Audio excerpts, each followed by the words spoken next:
I'll declare this extraordinary meeting of Council open at 4:30 today.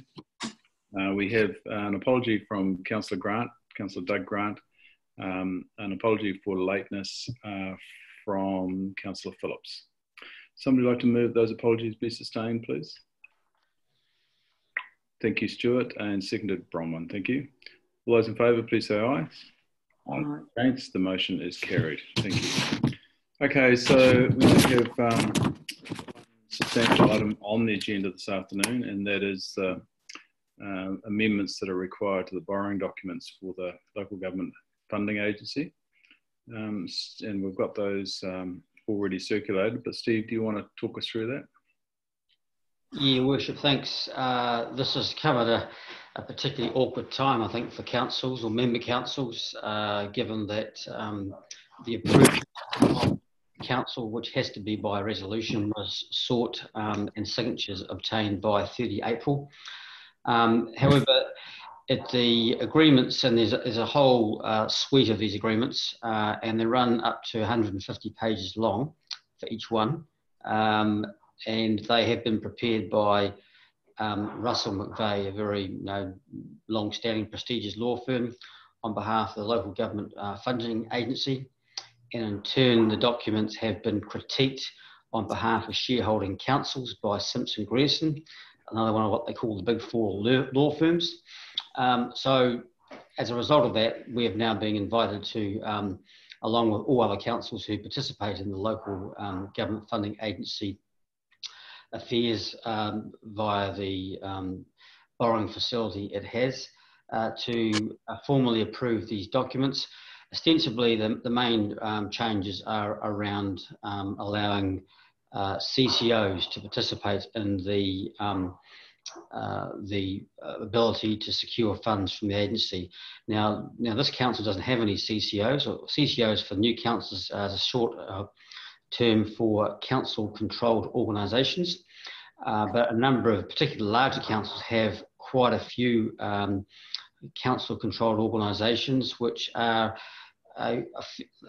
big entities in their own right. They are individual legal entities, but they just happen to be 100%, or not always 100%, but a majority shareholding of a parent council. So these documents have been amended to reflect that. And there's some change to what they call the borrowing notes, which are in effect a fee you pay when you draw down funds. I guess my take on this, Your Worship, is that it's probably testimony to the success of the Local Government Funding Agency. It was set up by the last government and has proved to be enormously successful in terms of giving local government the opportunity to secure funds at a very competitive rate than what would normally be the case if we're on the open market with trading banks, to the point now that pretty much in the space of a couple of years, our borrowings have flipped on their head, and so the vast majority is held by the Local Government Funding Agency and just a small percentage with swaps or the trading bank. Okay, thanks, Steve. Okay, so open for discussion. Any questionings? Any questions from councillors that you'd like to raise at this point in time? No. So I think it looks reasonably straightforward. So if there is no questions, would somebody like to move the recommendation that we have there? It's a 4-part recommendation. Would somebody like to move that as is? Moved Councillor Highstead, seconded Councillor McPhail. Is there any further discussion? There's not. I'll put that motion. All those in favour, please say aye. Against, the motion is carried. Thank you, councillors. As I said, there was only one item of substance on the agenda.